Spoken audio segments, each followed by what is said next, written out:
ሰላም ጤና ይስጥልኝ የተወደዳችሁ የቻናሌ ቤተሰቦች እንደምን ቆያችሁ? ሰላምና ጤና ከእናንተ ጋር ይሁን እያልን ለዕለቱ የተመራረጡ ትኩስ መረጃዎችን ከዚህ ወደ እናንተ ማድረስ እንጀምራለን። ለቻናሌ አዲስ ከሆናችሁ ወቅታዊ ትኩስ መረጃ በፍጥነት እንዲደርሷችሁ ቻናሉን ሰብስክራይብ አድርጋችሁ እንድትከታተሉት በአክብሮት እንጋብዛለን። እንደተለመደው በቅድሚያ ዋና ዋናዎቹን በማስተዋወቅ እንጀምራለን። ኤርትራ ለኢትዮጵያ ወደብ ጥያቄ ምላሽ ሰጥታለች። በአማርኛና በእንግሊዝኛ የተለያየ ሀሳብ የምታወራው ኤርትራ ባለፈው ተመድ ስብሰባ ጎን ለጎን ከአሜሪካ ጋር በነበራት ቆይታ ስለ ቀይ ባህር ለመነጋገር ዝግጁ ነኝ ብላ ነበር። ቆይቶ ግን በአዲስ አበባ የሚገኘው ጉዳይ አስፈጻሚዋ ኤርትራ ስለ ሉዓላዊነቷ መሬትና ሰማይ እንኳን አሁን ለሚሊዮን ዓመታት ለመደራደር አትፈቅድም ብለዋል። ዝርዝሩን እናቀርብላችኋለን። ማሌዥያ ከ43 ዓመታት በኋላ ኤምባሲዋን በአዲስ አበባ መጀመሩን አብስራለች። ስለዚህም የምንመለከተው ጥንቅር ይዘናል። ቡታጀራ ላይ ስለደረሰው ሰብአዊና ኢኮኖሚያዊ ጉዳት የከተማ አስተዳደሩ ያለውንም ይዘናል። በነዳጅ ምርቶች ላይ አጠቃላይ የ30 በመቶ ግብር በተያያዘው በጀት ዓመት ተግባራዊ ለማድረግ መታቀዱንም የሰማነው ነገር አለ። ይህንም እናሰማችኋለን። በመጨረሻም አድማጭ ተመልካቾቻችን አሜሪካ ስለደረሰው አሳዛኝ ጥቃት አጠር ያለ ጥንቅር ይዘናል። አድማጭ ተመልካቾቻችን ከኛ ጋር ስትቆዩ እነዚህን እና መሰል መረጃዎችን ትሰማላችሁና ሰናይ ቆይታ ይሆንላችሁ። በቅድሚያ በአዲስ አበባ የሚገኘው የማሌዥያ ኤምባሲ ከ43 ዓመታት በኋላ ዳግመኛ ስራ መጀመሩ ተበሰረ። በአዲስ አበባ የሚገኘው የማሌዥያ ኤምባሲ ከ43 ዓመታት በኋላ ከመስከረም 13 ቀን 2018 ዓ.ም ጀምሮ ዳግም ስራ መጀመሩን ተገልጿል። የማሌዥያው የውጭ ጉዳይ ሚኒስትር በዛሬው ዕለት ባወጣው መግለጫ ኤምባሲው በአዲስ አበባ ዳግም መከፈቱ ማሌዥያ ከኢትዮጵያ ጋር ያላትን የሁለትዮሽ ግንኙነት ለማጠናከር ያላትን ቁርጠኝነት የሚያጎላ ነው ብሏል። አክለውም ኤምባሲው በተለያዩ የጋራ ጉዳዮች ላይ አዳዲስ የትብብር እድሎችን ለመፈተሽ እንደማበረታቻ ሆኖ ያገለግላል ሲልም አስታውቋል። በዚህም በተለይ የንግድ ኢንቨስትመንትና የህዝብ ለህዝብ ግንኙነት ላይ ትኩረት እንደሚያደርግ የገለጸው ሚኒስትሩ በተጨማሪም ኤምባሲው በአዲስ አበባ ዳግም መከፈቱ ማሌዥያ ከአፍሪካ ህብረት ጎን ያላትን ግንኙነት እንድታጠናክር እድል እንደሚሰጣት አመላክቷል። ኤምባሲው በአሁኑ ወቅት በጊዜያዊነት ስራ እያከናወነ ያለ ነው በሸራተን አዲስ ሆቴል ውስጥ በሚገኝ ጊዜያዊ ጽሕፈት ቤት ውስጥ መሆኑን ተገልጿል። ማሌዥያ ከአውሮፓውያኑ 1982 ጀምሮ በአዲስ አበባ የነበራትን ኤምባሲ የዘጋች ሲሆን ኤምባሲው በወቅቱ የተዘጋበት ምክንያት በይፋ አልተገለጸም ነበር። ማሌዥያ እንደ አውሮፓውያን አቆጣጠር ከ2024 ጀምሮ ወደ 429.5 ቢሊዮን የአሜሪካን ዶላር የሚጠጋ አጠቃላይ ሀገር ውስጥ ምርት ያላት ሲሆን በአመት 5.1 በመቶ እድገት አስመዝግባለች። ሀገሪቱ እንደ አውሮፓውያን አቆጣጠር በ2024 አጠቃላይ ወደ ውጭ በላከችው የኤሌክትሮኒክስ ምርቶች በፓልም ዘይትና ተዛማጅ ምርቶች፣ በፔትሮሊየም፣ በኬሚካሎችና በማሽነሪዎች የሚመራ 329.5 ቢሊዮን ዶላር ገደማ አግኝታለች። በዚህም ከከፍተኛ የንግድ አጋሮቿ መካከል ቻይና፣ ሲንጋፖር፣ አሜሪካ፣ ጃፓን እና ሆንግ ኮንግ ይገኙበታል። በተጨማሪም የማሌዥያና የኢትዮጵያ ንግድ ልውውጥ ከጊዜ ወደ ጊዜ እየጨመረ መጥቷል። በዚህም እንደ አውሮፓውያን አቆጣጠር በ2025 ከማሌዥያ ወደ ኢትዮጵያ የተላከው ምርት ወደ 462 ሚሊዮን ብር የሚጠጋ ሲሆን ከኢትዮጵያ የተላኩ ምርቶች ደግሞ 277 ሚሊዮን ብር ገደማ ደርሷል። ይህም በሁለቱ ሀገራት መካከል ያለውን የንግድ ግንኙነት የሚያጠናክር መሆኑን ተመላክቷል። የማሌዥያ ኩባንያዎች በኢትዮጵያ በተለያዩ ዘርፎች ማለትም በግብርና፣ በኢነርጂ እና በመንፈክቶች ኢንቨስት በማድረግ ላይ ይገኛሉ ሲል የዘገበው አሃዱ ሬዲዮ ነው። ወደ ቀጣይ ዜናችን ስንሸጋገር ከ3 ዓመታት በላይ የኢትዮጵያ ህመም ሆኖ የቆየው የቀይ ባህር እና የአሰብ ወደብ ጥያቄ ትክክል እንዳልሆነ ለመቀላመድ መሞከር ባንዳነት ነው ሲል የኢትዮጵያ መከላከያ ሚኒስቴር ገልጿል። በዚህም ኤርትራ ምላሿን አሳውቃለች። እንደ መከላከያ ሚኒስቴር ከሆነ የቀይ ባህር ብሎም የአሰብ ወደብ ጥያቄን በየትኛውም መነጽር ትክክል እንዳልሆነ ለመቀላመድ መሞከር ከባንዳነት ውጭ አንዳች ውሃ የሚያነሳ መክንዮ ሊኖር አይችልም ሲል የኢትዮጵያ መከላከያ ሚኒስቴር በይፋዊ የፌስቡክ ገጹ አሳውቋል። ሚኒስቴር መስሪያ ቤቱ የቀይ ባህር እና የአሰብ ወደብ ጉዳይ ከ3 ዓመታት በላይ የኢትዮጵያን ህመም ሆኖ የታላቅ ሀገርነቷን ክብር አሳንሷል፣ የጂኦፖለቲካ ብሔራዊ ጥቅሟንም ቀምቷል ሲል ገልጿል። የኢትዮጵያችን ብሔራዊ ጥቅም መረጋገጥ የትኛውንም መስዋዕትነትን ለመክፈል ለሰከንድ የማናቅማማው የኢትዮጵያ ወታደሮች የቀይ ባህር ጥያቄ በዓለም አደባባይ በይፋ መጠየቁ በታላቅ የደስታ ስሜት ሞልቶናል ሲል ያትታል መልእክቱ። በሌላ በኩል ኤርትራ በሰጠችው መግለጫ ወደብን መጠቀም የንግድ እንጂ የፖለቲካ ወይንም ወታደራዊ ጉዳይ አይደለም ሲሉ የኤርትራ ውጭ ጉዳይ ሚኒስትር የማነ ገብረ መስቀል አሳውቋል። በኒውዮርክ እየተካሄደ ካለው የተመድ ጠቅላላ ጉባኤ ጎን ለጎን የተለያዩ ስብሰባዎችንም እንደሚከናወኑ ይታወቃል።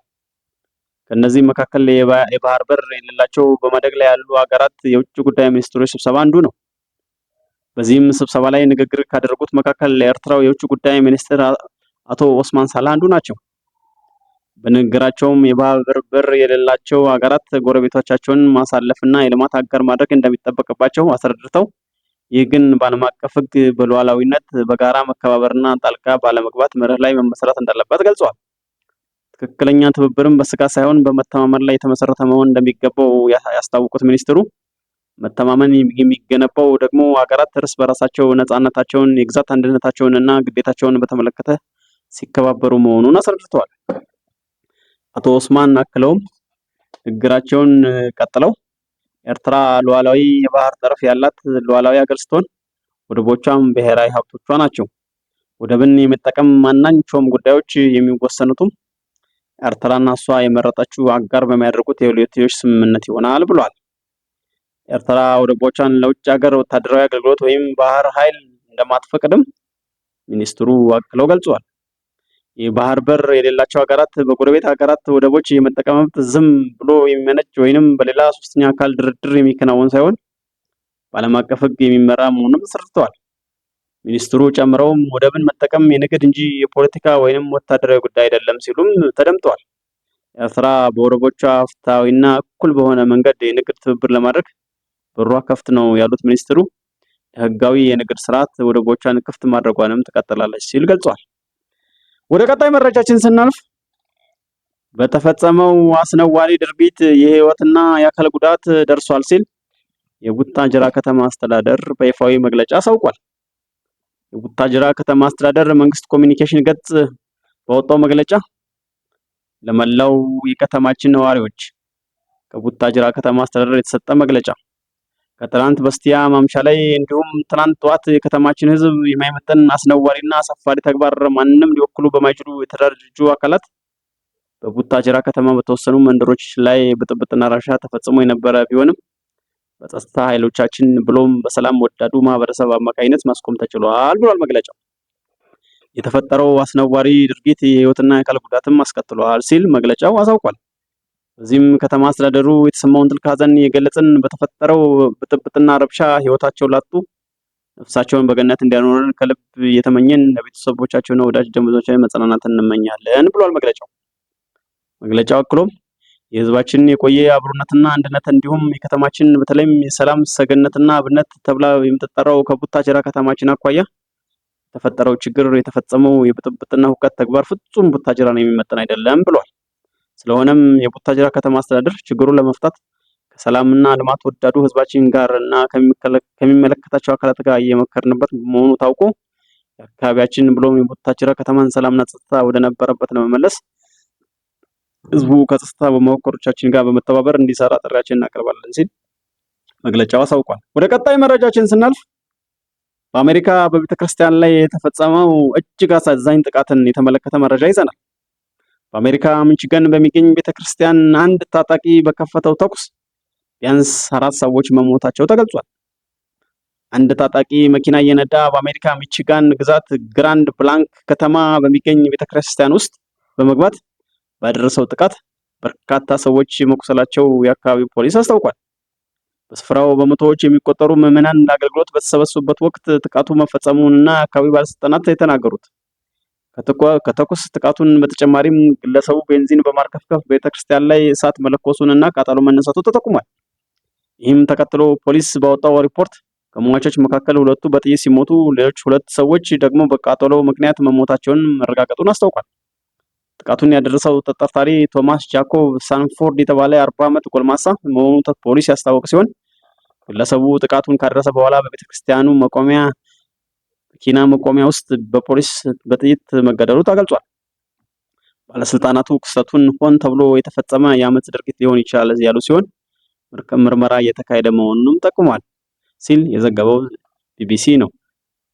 በመጨረሻም አድማጮቻችን በነዳጅ ምርቶች ላይ አጠቃላይ የ30 በመቶ ግብር በተያዘው በጀት ዓመት ተግባራዊ መደረግ ይጀምራል ተባለ። የገንዘብ ሚኒስቴር ከ2018 በጀት ዓመት ጀምሮ በነዳጅ ምርቶች ላይ አጠቃላይ 30 በመቶ ግብር ሙሉ በሙሉ ተግባራዊ እንደሚያደርግ ማረጋገጡ ተሰማ። ይህ አዲስ ግብር 15 በመቶ የተጨማሪ እሴት ታክስ ቫት እና 15 በመቶ ኤክሳይዝ ቀረጥን የሚያካትት መሆኑንም ሚኒስትሩ ገልጿል። ይህ እርምጃ በሀገሪቱ የፋይናንስ ፖሊሲ ላይ ከፍተኛ ለውጥ የሚያመጣ መሆኑና የሀገር በቀል ኢኮኖሚ ማሻሻያ አጀንዳ አንዱ አካል እንደሆነ ተመላክቷል። ሚኒስትሩ ባለፈው ሳምንት መጨረሻ ላይ ባቀረቡት አጠቃላይ የዜጎች በጀት ውስጥ በተያዘው በጀት ዓመት ተግባራዊ የሚደረጉ የግብር አይነቶችን በዝርዝር አስቀምጠዋል። በዚህ መሰረት ከነዳጅ ላይ ከሚጣለው አጠቃላይ 30 በመቶ ኤክሳይዝ ታክስ እና የተጨማሪ እሴት ታክስ በተጨማሪ የንብረት ታክስም ይገኝበታል። እንዲሁም አማራጭ አነስተኛ ታክስ እና የቅድመ ግብር ክፍያ በተመሳሳይ መልኩ በ2018 በጀት ዓመት ተግባራዊ ለማድረግ መታቀዱን ካፒታል ጋዜጣ ዘግቧል። ነዳጅ በማዕከላዊነት የሚጫወተው ሚና ከፍተኛ በመሆኑ የግብር ጭማሪው ዋጋ ግሽበቱ እንዲባስ ያደርጋል የሚል ስጋት ሲከሰት እንደነበረ ይታወሳል ሲል የዘገበው ካፒታል ጋዜጣ ነው። አድማጭ ተመልካቾቻችን ለሰዓቱ ይዘን የነበርናቸው ትኩስ መረጃዎች እነዚህ ነበሩ። በቀጣይ መረጃ እስክንገናኝ ድረስ ቻናላችን ላይክ፣ ሼር እና ሰብስክራይብ በማድረግ ድጋፍ እንድታሳዩን በአክብሮት እንጠይቃለን። ሰናይ ጊዜ እንመኛለን።